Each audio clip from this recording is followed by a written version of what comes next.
Un site à couper le souffle aux portes de Marseille et un parc national tout juste créé. Une concertation bidon. Voilà, en bois. Beaucoup de patience, beaucoup de compréhension et une sacrée endurance physique. Public Sénat revient sur la loi et la concertation destinée à protéger cet environnement menacé. Ils ont discuté et puis après ils font ce qu'ils veulent. Retour sur la réforme des parcs nationaux. Samedi à 23h sur Public Sénat.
L'invité politique sur Radio Classique et Public Sénat. Bonjour Mickaël, bonjour Laurent Wauquiez. Vous m'avez l'air en pleine forme, Laurent Wauquiez. Tant mieux, car les questions vont démarrer rapidement. Alors on attend évidemment beaucoup, on va parler de ce qui se passe à l'UMP, mais de l'intervention du président de la République dimanche. Dans les couloirs, dans les dîners, dans les conversations, beaucoup de gens de l'UMP disent que François Hollande est peut-être le président le plus calamiteux de la Ve République. Est-ce que c'est un vocable que vous reprendriez à votre compte publiquement ? Non. Ou est-ce que ça vous paraît absurde ? Non, enfin, le sujet n'est pas de savoir si c'est le plus calamiteux des présidents de la Vous avez dit Ve. qu'il était arrogant à un moment et qu'il était mou au début de la campagne. Donc. Non, la seule chose que je dirais, c'est qu'il est urgent qu'il se réveille. Et que le sentiment qu'on a, et celui-là par contre il est très clair, c'est que c'est pas un président normal, c'est un président pépère. Et alors qu'on a... Donc s'il ne se passe rien dimanche, c'est une catastrophe. Et la catastrophe, pardonnez-moi, je vais être brut de décoffrage, la catastrophe n'est pas qu'il se passe rien à une émission de télé. Non, mais qu'il se passe rien sur le fond. La catastrophe est qu'il ne se passe rien sur le fond. Prenons un exemple précis. Alors allons-y. La politique de l'emploi. Il n'y a pas de politique de l'emploi. Je le dis, c'est un sujet que je connais bien, sur lequel j'ai été responsable dans un moment très difficile de la politique de l'emploi, et je prétends pas qu'on faisait des miracles, mais au moins on se battait. On essayait de se battre sur l'apprentissage, sur la formation, sur le maintien de l'emploi dans les TPE, sur l'activité partielle. Donc le contrat de génération annoncé par Sapin ce matin dans Le Parisien et qu'on attendait, ça vous paraît ne constituer quoi ? Rien du tout ? Mais le contrat de génération est quelque chose qui peut être utile, et d'ailleurs, c'est pas une révolution. Puisque la réalité, c'est qu'on avait lancé déjà, avec les syndicats et à la demande des syndicats, des passerelles sur ce qui était au fond les formations, les tutorats, où des seniors prenaient sous leur coupe des jeunes pour les former quand ils arrivaient dans l'entreprise. Donc, c'est pas la révolution. J'ai envie de dire, rien de neuf sous le soleil. Mais ce qui m'inquiète, c'est quoi ? On franchit la cape des 3 millions de chômeurs. Et on a l'impression qu'on a une réaction d'encéphalogramme plat. Si Sapin, dans la même interview du Parisien ce matin, accable la précédente majorité. Il dit que sur les contrats aidés, vous avez tout truqué et que les plans sociaux, vous les avez planqués. Pardonnez-moi d'être franc, mais il le dit. Non mais juste, Guillaume Durand, cette interview est très révélatrice et ce que vous dites est très révélateur. Le sujet est plus de s'amuser à un jeu de passe-passe consistant à dire ce qui était avant était catastrophique. Ce qu'on attend, c'est quoi ? C'est de l'action maintenant. C'est eux qui sont au gouvernement. L'anti-sarkozysme, l'anti-précédent gouvernement, ça va comme ça. Maintenant, ce que les Français attendent, c'est une politique de l'emploi. Je le répète, il n'y a pas de politique de l'emploi, rien sur l'accès des jeunes à l'emploi, Rien sur une vraie réforme de la formation professionnelle, rien sur la défense de l'emploi dans des secteurs où on peut les défendre, je pense notamment aux PME et aux TPE, et rien sur l'accompagnement d'entreprises qui traversent une passe difficile en termes de volume d'activité. Donc aujourd'hui, c'est le vide sur un des fronts principaux qui est celui de la politique de l'emploi. Alors, question de Michael Zamet. Il n'y avait rien sur l'emploi des jeunes. Pourtant, il y a ces emplois aidés voulus par le gouvernement, près de 150 000 d'ici 2013. À l'époque, vous disiez que les emplois aidés, en tout cas aider l'emploi, c'était de l'assistanat, que c'était un cancer pour la société. Non, pardonnez-moi, j'ai toujours défendu cette idée d'utiliser des emplois aidés. Et je n'ai pas de problème avec ça. Donc ça peut fonctionner, ces emplois aidés. Mais le sujet n'est pas qu'on sorte quelques contrats Génération Avenir. Les emplois aidés, c'est un outil. Ça ne fait pas une politique de l'emploi.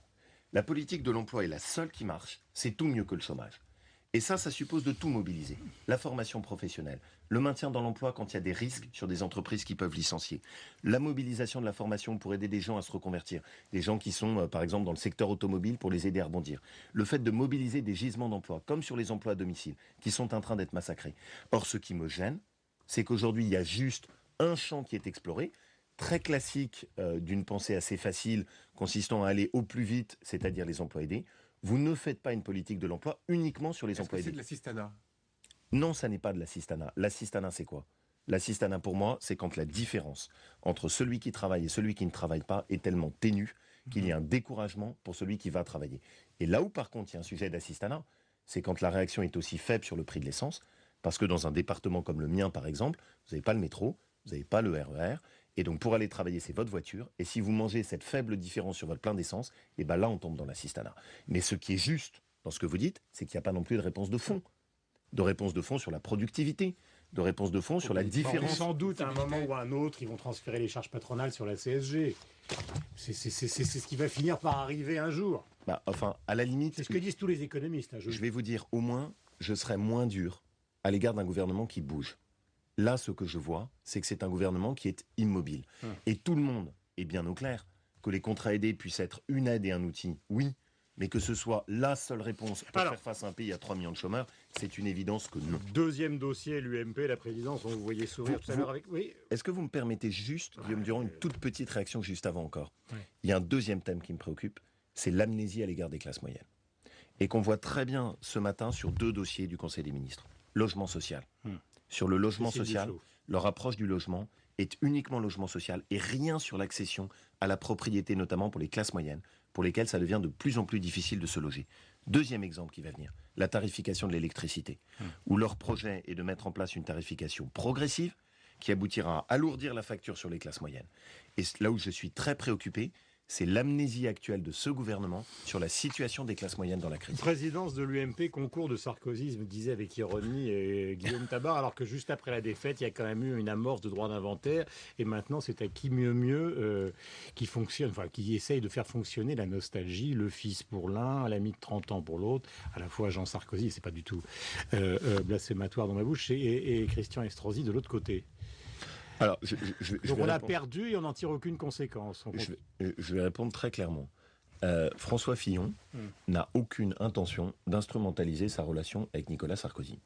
Et d'ailleurs, il s'en est expliqué dans le point, en expliquant clairement les choses.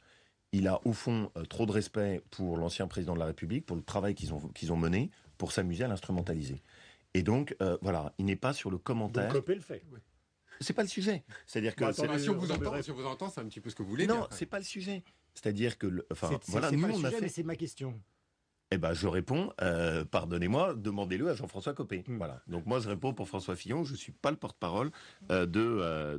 Donc il n'y a pas un concours d'héritage qui est en train de se mettre en place pour répondre à une nostalgie probablement compréhensible du peuple de droite qui fonctionne sur la nostalgie justement de l'ancien président. Voilà, c'est-à-dire que il n'y a pas, enfin de notre part en tout cas, on n'est pas dans un concours d'imitation de Nicolas Sarkozy. Ce serait ridicule. Voilà. Donc c'est pas le choix qu'on a fait. Notre choix et le choix de François Fillon n'est pas d'instrumentaliser sa relation avec Nicolas Sarkozy. Il souhaite se placer à un autre niveau. Et au fond, j'ai envie de le dire simplement, c'est la meilleure marque de respect par rapport à l'ancien président de la République. Et d'ailleurs, il l'a lui-même toujours dit. Soyez complémentaires, soyez différents, trouvez votre chemin. c'est ridicule de chercher à l'imiter. Tout le monde sait qu'on n'imitera pas Nicolas Sarkozy. Voilà. Michael Zamès, questions, et nous en avons de très nombreuses. Encore une fois sur Nicolas Sarkozy, Jean-François Copé l'a dit très clairement, il se met dans les pas de Nicolas Sarkozy, il laisse entrevoir une porte ouverte éventuellement pour 2017. Vous y croyez à l'hypothèse 2017 d'un retour de Nicolas Sarkozy? Ou il vous fait peur? Il ne me fait ni peur, et évidemment qu'il ne me fait pas peur. Pourquoi? Parce que, d'abord, j'assume, et la totalité de ces 5 ans qui ont été passés auprès de Nicolas Sarkozy. Pour moi, ça a été un président extraordinaire de volontarisme et d'énergie, dans une période très difficile, et je ne fais en aucun cas partie de ceux qui s'amusent à exercer, d'ailleurs ce que vous avez dénoncé, un pseudo-droit d'inventaire juste après l'élection. Ça a été Roselyne Bachelot, qui, je vous rappelle, est quand même proche de François Fillon, donc proche de vous. Non, là-dessus, François a été très clair. Roselyne a quitté la vie politique, elle a décidé de prendre du champ, c'est sa carrière et son parcours. Mais elle avait amorcé un droit d'inventaire. Oui, et on s'était d'ailleurs, et je m'étais moi-même exprimé très clairement dessus, en disant que je trouvais ce comportement pas digne. On s'amuse pas tout d'un coup à dire après les élections présidentielles ce qu'on disait pas avant. Moi, c'est pas ma conception en tout cas de l'engagement. Mais deuxième chose pour être très précis. Le président s'est exprimé lui-même sur ce sujet, Nicolas Sarkozy, en disant qu'il souhaitait prendre du recul par rapport à la vie politique. Ensuite, ce sera sa décision personnelle. Voilà, c'est la sienne. Mais l'enjeu de l'élection de l'UMP n'est pas celui-là. L'enjeu de l'élection de l'UMP pour nous, non. L'enjeu de l'élection de l'UMP pour nous, c'est quoi? C'est d'abord de remettre un UMP par rapport à un gouvernement qui est déliquescent, qui soit force de proposition, crédible. L'enjeu de l'UMP pour nous, c'est de préparer la reconquête des territoires. Ce sur quoi François Fillon a insisté hier, à partir de 2014. Pourquoi? Parce que ça peut nous permettre d'arrêter cette machine à détruire qui est en train de se mettre en place. Donc, c'est ça notre enjeu. Notre enjeu, c'est de reconstruire notre famille politique. Et on ne va pas pendant 5 ans assister spectateurs à ce qui se passe. Donc, on n'est pas pendant 5 ans fixé uniquement sur un seul horizon qui serait 2017. Notre objectif, c'est d'abord, et oui, là-dessus, Guillaume Durand a parfaitement raison, on sort d'une défaite, on doit reconstruire notre famille politique, reconstruire sa crédibilité, reconstruire sa popularité, et c'est ça la première question. Mais est-ce que vous considérez ce matin que les jeux sont faits? Est-ce que vous avez entendu les récriminations bien élevées? C'est plutôt le genre du personnage de Bruno Le Maire. Il considère quand même que cette élection est totalement verrouillée, cadenassée et pas vraiment démocratique. Alors, je vais essayer de répondre sur les 2 sujets, parce qu'il y a 2 questions derrière. Alors, je vais faire rapidement. D'abord, la première chose, la dynamique de rentrée est autour de François Fillon. On le voit avec des personnalités nouvelles qui le soutiennent, comme Christian Estrosi. On le voit avec les idées qu'il a avancées. On le voit maintenant avec le fait qu'il rentre dans une campagne qui est totalement active, avec de nombreux déplacements, Seine-Saint-Denis, Savoie, Haute-Savoie, dans le Rhône. Et donc, il y a une dynamique qui est en train de s'installer. Moi, ce que j'espère, et je pense qu'il n'est pas trop tard, c'est que ça puisse aller jusqu'au bout de cette dynamique de rassemblement. Et je pense aussi qu'il n'est pas trop tard pour Jean-François Copé pour faire, au fond, ce qui est le choix de Christian Estrosi, cette logique de l'unité et du rassemblement. Qu'il rejoigne, donc qu'il arrête sa candidature. Qu'on puisse tous se rassembler. Moi, j'ai toujours dit que c'était mon souhait. Ouais. Moi, ça consiste pour lui à arrêter, donc. Oui, c'est-à-dire ça consiste à faire ce choix, mais qui est le choix de Christian Estrosi, qui est au fond un choix de rassemblement. Moi, c'est toujours la logique que j'ai privilégiée. Je me dis, on est capable d'additionner les sensibilités, on n'est pas forcément condamné à se déchirer. La deuxième remarque par rapport à ce que vous avez dit... Dernière question de Michael Zamès. Merci. Il faut que dans cette période, nous, on soit exemplaires. On choisit notre président, que ce soit d'ailleurs une différence par rapport au PS, où on a un peu l'impression que c'est la reine-mère qui choisit, très bien. Et de ce point de vue, le choix que nous, on a fait, est de dire depuis le début, essayons de faire en sorte que ce soit le plus ouvert, que les candidats puissent s'adresser le plus possible aux militants. Et tout ce qui peut permettre d'assouplir et de faciliter et de démocratiser, de rendre plus transparent cette élection, dans le respect des statuts, je dis bien dans le respect des statuts, nous y sommes évidemment favorables. Dernière question, Michael Zamès, on vous remercie. Reconquête des territoires, ça veut dire Paris aussi. Anne Hidalgo annonce sa candidature à gauche pour Paris.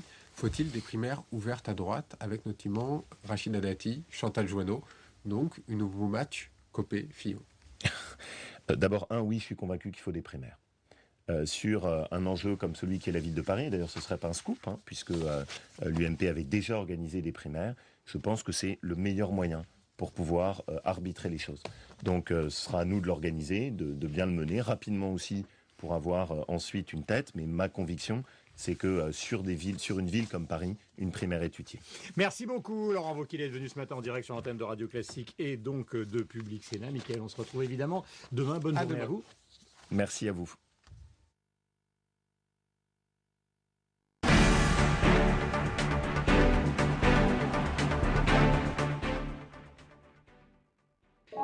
D'ici 2020, la France compte produire 20% de son électricité grâce notamment aux éoliennes marines. Entre promesses d'emploi, création d'une filière industrielle prometteuse, risques pour les pêcheurs et production électrique aléatoire, l'éolien marin est-il une bonne idée ? Contre l'évidence verte, Vent Contraire dresse un tableau sans parti pris d'un choix technologique audacieux. Vent Contraire, dimanche à 20h sur Public Sénat. Bienvenue à Bibliothèque Médicis. Un jour, je suis rentrée, il était assis, j'étais petite, hein, j'avais 8-9 ans. Et je lui ai dit, tu es triste? Et il m'a regardé, il m'a dit, je suis seule. Ah oui, ça c'était terrible. Terrible. Terrible. Mais bon, c'était des vies innocents. Jean-Pierre Elkabbach ouvre le débat à travers les livres dans Bibliothèque Médicis. Mardi à 14h sur Public Sénat.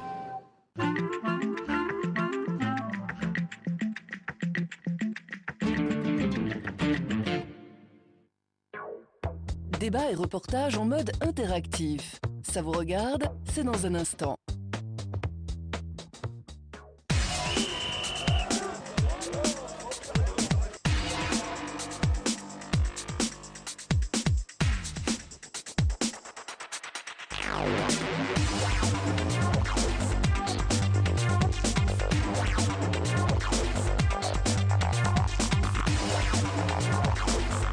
Doc à Doc, votre rendez-vous documentaire, c'est aujourd'hui à 9h30. Tout savoir sur les programmes, voir ou revoir les émissions, réagir au débat et participer au forum, aller plus loin au cœur de l'info politique et parlementaire, lcpan.fr, ensemble pour voir la politique en grand.